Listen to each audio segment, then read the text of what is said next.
자, 실력업 3번부터 가볼게요.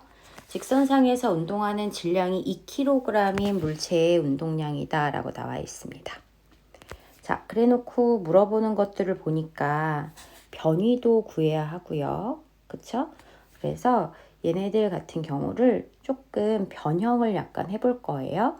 일단 밑에 있는 니은하고 디귿부터 한번 먼저 풀어보겠습니다.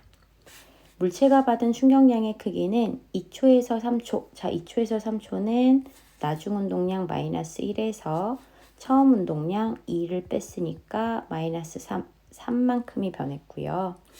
5초에서 7초는 나중 운동량이 플러스 4 빼기 처음 운동량이 마이너스 1 해서 플러스 5 이렇게 표현을 해요. 그래서 2에서 3초 동안이 크다라는 표현은 틀렸고요. 물체가 받은 평균 힘, 그래서 이걸 갖다 이제 할 건데 우리가 3만큼이 변했는데 이때의 힘을 F1 곱하기 시간은 1초니까요. 이 동안에는 힘을 갖다가 3N을 받은 것 같아요. 5에서 7초, 5만큼이 변한 것은 F2 곱하기 시간 2초 동안이잖아요. 그러면 5초에서 7초 동안에는 2.5N만큼을 받았거든요. 그지? 그러니까 2에서 3초가 더 크다. 맞는 표현이 되겠습니다. 자, 기억을 해보실 건데 기억을 식에다가 대입해서 하시면 우리 지금까지 계속 그래프 가지고 했었던 건데 그거에 너무 아깝잖아요. 자, 그러니까 얘네들이 아까 질량이 2kg이에요. 이렇게 얘기를 했으니까 얘를 운동량을 질량으로 나눠주면 우리 속도 될 거라고 그랬잖아. 그러니까 이 값을 1이라고 놓고요. 2로 나눠서 그 다음에 얘는 마이너스 2분의 1이라고 놓고 문제를 풀어볼게요. 그러면 세로축이 운동량이 아니라 속도가 될 수 있다는 얘기거든요.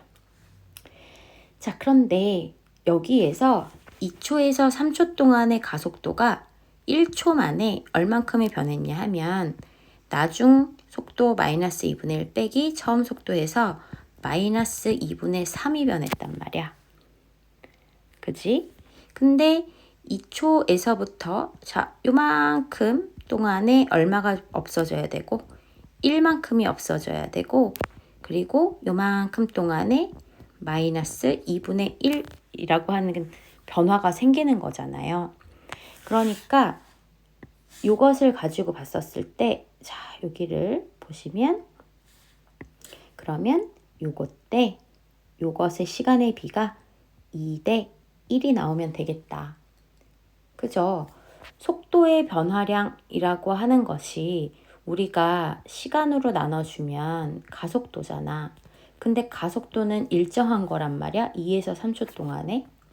가속도가 일정할 건데 그렇다면 시간과 속도의 변화량은 비례를 할 거란 얘기야. 속도의 변화량이 2대 1이니까 시간의 변화량도 2대 1이어야겠다. 그래서 2에서 3초를 이렇게 굳이 2대 1로 나눠봤다는 얘기가 되겠습니다. 자, 그러면 결국에 여기에 시간은 얼마가 될 거냐면 여기 0이 된 지점 있잖아요. 요 지점의 시간은 얼마가 되게 되느냐 라고 하게 되면 얼마인가요? 그죠? 2초에다가 3분의 2를 더하셔야 되니까 3분의 8초가 될 거예요. 자, 그러면 우리가 요 면적을 구할 수 있을 거란 얘기지. 여기 2 더하기 여기 3분의 8 하시게 되면 3분의 14 곱하기 높이 1 곱하기 2분의 1이에요. 3분의 7m를 이동했습니다. 그리고 나서 자, 여기 요만큼은 뒤로 간 거잖아요. 자, 이 뒤로 간 거 구할 건데요. 2분의 1 곱하기 가로축은 3분의 1초가 남았을 거고, 그치? 곱하기 뭐 하면 돼요? 높이 2분의 1 하시게 되면 2, 3은 6, 6이 12분의 1m를 뒤로 간 거예요. 따라서 앞으로 3분의 7m 3분의 7m는 결국에 12분의 28m 간 거고요. 그쵸? 뒤로 얼마를 갔다라는 얘기? 12분의 1m를 갔대요.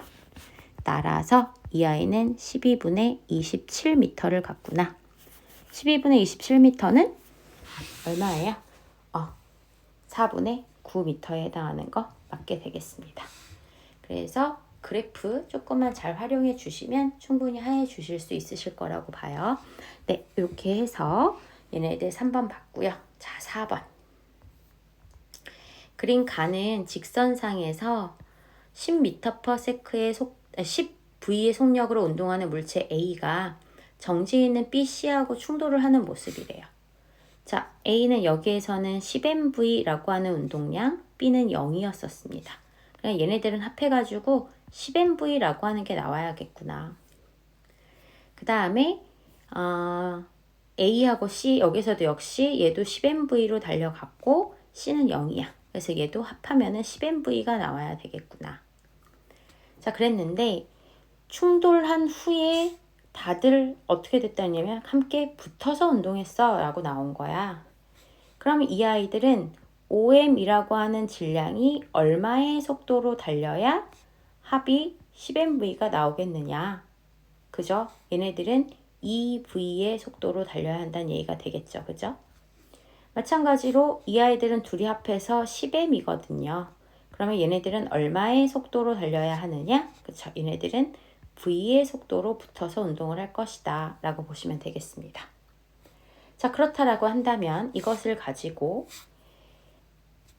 여기에서 A는 얼마의 변화량을 갖게 되느냐? M짜리가 2V였었으니까 2MV가 됐을 것이고 4M짜리가 2V니까 8MV가 됐을 거예요.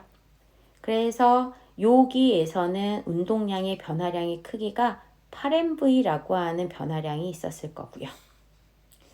밑에서 A는 V의 속력으로 간다고 했으니까 여기가 MV가 될 거고 여기는 9MV가 되잖아요. 그러면 여기에서는 10MV가 MV 되는 거니까 여기에서의 운동량의 변화량은 9MV라고 하는 값이 나오게 되겠습니다. 자, 그랬을 때 나는 B하고 C가 받은 힘을 시간에 따라 나타낸 거야. 뭐 이렇게 해가지고 나와 있죠. 자, 그랬을 때 얘네들 한번 보시게 되면 충돌 후의 속력은 B가 C보다 크다. 그쵸? 충돌 후의 속력 보시면 B는 2V가 될 거고 C는 V가 되는 거니까 B가 C보다 크다. 맞는 표현이 되겠고요. 자, 그 다음에 B하고 C의 이 면적을 보시면 B의 경우에는 운동량의 변화량 8MV고요. C의 경우에는 9MV가 되니까 이 S2가 S1보다 넓이가 어때야 되겠어요? 더 넓어야 되는 걸 거예요. 그쵸? 그래서 니은도 맞아요. 얘네들의 넓이라고 하는 것은 바로 이 운동량의 변화량들에 해당하는 게 될 테니까요. 충돌하는 동안 받은 평균 힘의 크기는 B가 C보다 작다라고 되어 있습니다. 이거는 그래프 상에서도 그렇고요. 자, B는 운동량의 변화량이 8MV라고 하는 운동량의 변화량인데 B가 받은 힘 곱하기 몇 초 동안이냐면 2t초 동안이거든요. 마찬가지로 C는 9MV라고 하는 충격을 받았는데 힘 곱하기 얘는 시간이 t예요. 충격량도 큰데 시간도 짧아요. 그러니까 힘은 C가 훨씬 커야 되겠죠. 그래서 B가 C보다 작다. 맞는 얘기가 되겠습니다. 그래서 답은 5번 나오는 것까지 해서 이렇게 운동량과 충격량 파트 문제풀이를 끝내도록 하겠습니다. 고생하셨습니다.